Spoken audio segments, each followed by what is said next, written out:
30 Words of the Queen 770.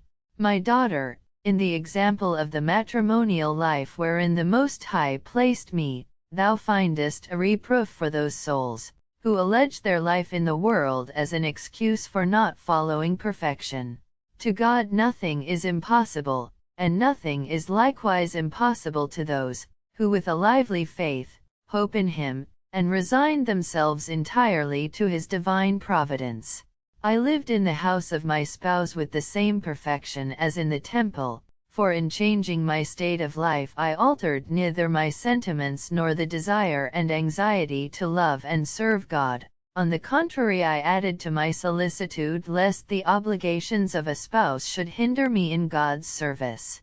On this account God favored me and disposed and accommodated powerfully all things in conformity to my desires. The Lord will do the same for all men, if on their part they correspond.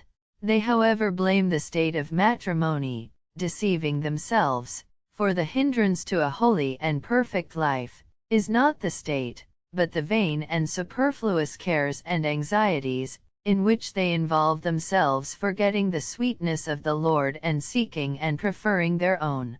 771 And if there is no excuse for not living a perfect life in the world, still less will the duties and obligations of the religious state be an excuse.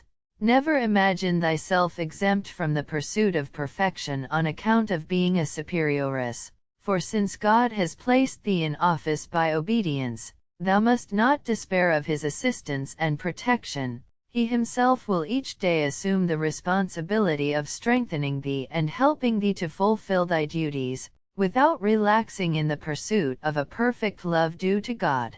Oblige Him by the sacrifice of thy own will, submitting in humble patience to all that His divine providence may ordain. If thou dost not hinder the course of His providence, I assure thee of His protection and of the power of His divine arm to direct thee and guide all thy actions toward perfection.